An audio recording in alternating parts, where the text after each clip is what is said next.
pagi Bapak-bapak, Ibu-ibu dari kelas dewasa pria, wanita, dan senior. Pada pagi hari ini kembali kita bersama-sama berkumpul untuk belajar sebagian dari firman Tuhan. Dan pelajaran pada pagi hari ini berjudul Tidak Terikat pada Harta. Dan yang menjadi dasar pelajaran ini diambil dari Injil Matius pasal 19 ayat 16 sampai ke 26. Mengenai bagaimana Tuhan Yesus menghadapi seorang anak muda yang bertanya tentang hidup kekal. Namun sebelumnya baik kalau kita akan berdoa terlebih dahulu. Tuhan Yesus, kami sungguh bersyukur karena kebaikan Tuhan untuk memberikan kesempatan bagi kami untuk belajar sebagian dari firman-Mu.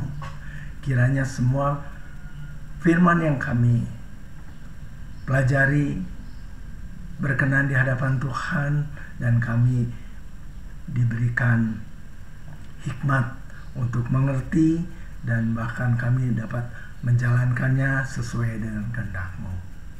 Terima kasih Bapa, dalam nama Tuhan Yesus kami berdoa. Amin.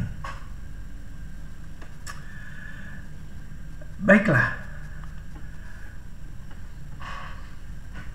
Pada pagi hari ini kita akan belajar beberapa bagian dari perikop tersebut.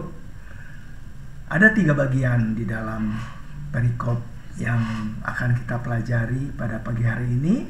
Dan bagian pertama kita ambil dari ayat 16 sampai ke 21, yaitu kita melihat tentang kondisi dilema terhadap harta. Ayat 16, ada seorang datang kepada Yesus dan berkata, "Guru, perbuatan baik apakah yang harus kuperbuat untuk memperoleh hidup yang kekal?" Ayat 17, jawab Yesus, "Apakah sebabnya engkau bertanya kepadaku tentang apa yang baik? Hanya satu yang baik. Tetapi jikalau engkau ingin masuk ke dalam hidup, turutilah segala perintah Allah." Ayat ke-18, kata orang itu kepadanya, "Perintah yang mana?" Lalu kata Yesus, "Jangan membunuh, jangan berzina, jangan mencuri, jangan mengucapkan saksi dusta." Ayat 19, "Hormatilah ayahmu dan ibumu, dan kasihilah sesamamu manusia seperti dirimu sendiri." Ayat ke-20, kata orang muda itu kepadanya, "Semuanya itu telah kuturuti, apalagi yang masih kurang?" Ayat ke-21, kata Yesus kepadanya, "Jikalau engkau hendak sempurna, pergilah, jualah segala milikmu, dan berikanlah itu kepada orang-orang miskin. Maka engkau akan beroleh harta di sorga. Kemudian datanglah kemari dan ikutlah aku." Pesan Yesus kepada anak muda tersebut adalah pesan yang sama juga bagi kita, bagi semua umat beriman saat ini. Pada kondisi orang muda tersebut, Yesus dengan jelas mengatakan bahwa untuk memperoleh hidup yang kekal tidak cukup hanya menuruti hukum Taurat, malah Yesus meminta anak muda tersebut menjual segala kepunyaannya dan membagikannya kepada orang miskin. Ini sebetulnya contoh dari perbuatan baik. Dari poin ini, kita bisa menarik kesimpulan bahwa Tuhan meminta kita untuk tidak hanya memikirkan hal-hal duniawi atau jasmani saja, dan tetap harus melakukan kebaikan untuk sesama kita. Namun, Perlu diingat, meski banyak perbuatan baik maupun kebaikan yang telah dilakukan, bukan berarti kebaikan tersebut akan menghapus dosa kita. Bahkan Yesus sendiri pun tidak menjanjikan keselamatan hanya dengan perbuatan baik. Ingat, keselamatan datangnya hanya dari Yesus yang sudah mati menebus dosa-dosa kita. Anak muda ini, bila kita lihat kelanjutan ceritanya, ia keberatan menjual hartanya untuk dibagikan kepada orang miskin. Dan dari sini terlihat bahwa anak muda tersebut tidak peduli, apalagi mengasihi sesamanya seperti diri sendiri. Sementara Yesus dengan jelas terlihat mencintai umatnya dengan memberi ajaran yang benar bagi anak muda tersebut. Di ayat 21, bahkan Yesus dengan jelas menunjukkan kesalahan yang bahkan merupakan dosa dari anak muda tersebut. Dosa itu adalah bahwa ia lebih mencintai barang-barang kepemilikannya dibanding Allah sendiri maupun sesamanya, lebih-lebih lagi daripada hidup yang kekal. Memang masih banyak orang-orang kaya atau yang berpunya, yang rendah hati, yang mereka memikirkan hal-hal rohani juga. Kekayaan atau harta sering menyebabkan rasa aman atau rasa kecukupan yang membuat orang merasa tidak lagi membutuhkan apapun lagi, termasuk Tuhan. Ini yang dimaksud dengan dilema harta. Bapak-bapak, ibu-ibu sekalian, kita lihat bagian kedua dari pelajaran ini, yaitu jangan mempertuhankan harta. Lebih lagi, jangan menghambakan diri pada harta. Pada bagian Alkitab ini memang ada tertulis orang kaya susah masuk surga. Namun berarti simpulan dari hal ini adalah orang miskin akan otomatis masuk surga. Dunia ini memang seolah-olah menekankan bahwa kebahagiaan terletak pada banyaknya materi yang kita punya. Jangan sampai kita sebagai pengikut Tuhan terbuai oleh pola pikir ini. Setiap orang memiliki kesulitan dan perjuangannya sendiri sehubungan dengan harta benda. Ada orang yang sepanjang hidupnya menyesali, bahkan mempertanyakan mengenai keterbatasannya secara ekonomi, karena semenjak usia muda harus bekerja keras untuk menghidupi dirinya, sementara orang lain tidak perlu bekerja sekeras dirinya. Berdasarkan bagian perikop ini, seharusnya jumlah harta tidak menjadi tolok ukur dari kebahagiaan. Karena hanya Yesuslah yang paling tahu tentang apa yang menjadi kebahagiaan sejati setiap orang. Yang terpenting dari semuanya adalah justru jaminan surga. Ini yang terkadang tidak kita syukuri sebagai anak Tuhan. Jaminan keselamatan surga ini malah sebetulnya adalah suatu anugerah yang tidak dapat dibeli oleh seberapa besar pun harta kita. Karena seperti kita ketahui, tidak semua orang menerima anugerah keselamatan ini. Harta adalah suatu anugerah Tuhan. Sama dengan seperti kehidupan. Oleh sebab itu, seberapa banyaknya harta itu, baik itu sedikit atau banyak, seharusnya mendorong kita untuk selalu mengucap syukur setiap saat. Dan salah satu bentuk syukur kita adalah dengan memiliki pola pikir atau tujuan menggunakan harta tersebut sesuai dengan prinsip iman kekristenan.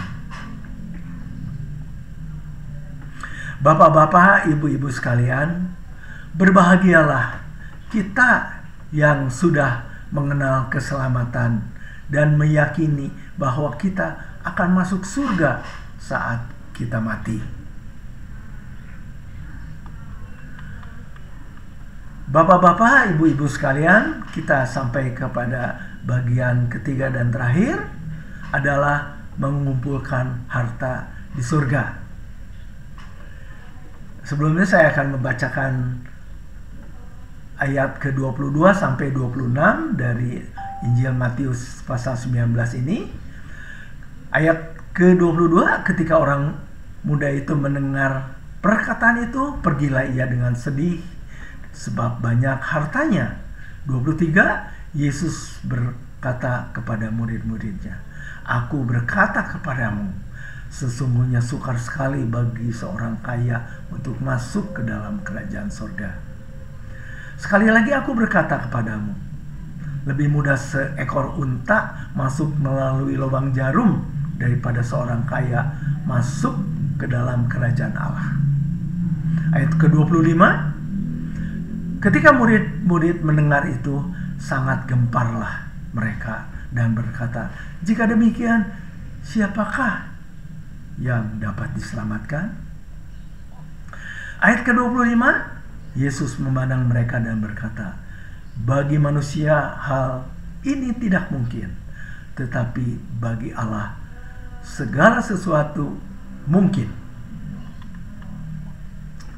Dengan pernyataan mengumpulkan harta di surga, bukan berarti kita tidak perlu berusaha mengumpulkan harta di dunia, sehingga enggan bekerja dan hanya memikirkan kerohanian saja. Pola pikir keduniaan adalah mengumpulkan harta dan memperkaya diri. Yang paling penting, jangan sampai kita menjadi individu yang bekerja dengan tujuan hanya pada kenikmatan dunia. Harta yang kita miliki harus dipikirkan sebagai fasilitas bagi kita untuk membantu kita menjadi lebih dekat kepada Tuhan, bukan malah menjadi menjauhkan diri dari Dia. Ada tertulis, di mana hartamu berada, di situ juga hatimu berada. Bapak-bapak, ibu-ibu sekalian, sebagai contoh, Anda bergabung dengan Gereja Baptis Indonesia Bait Lahim. Anda berbakti, melakukan ajaran firman Tuhan, memberi persembahan dan persepuluhan, bahkan Anda melayani. Bukankah kesemuanya ini adalah untuk mengumpulkan harta di surga?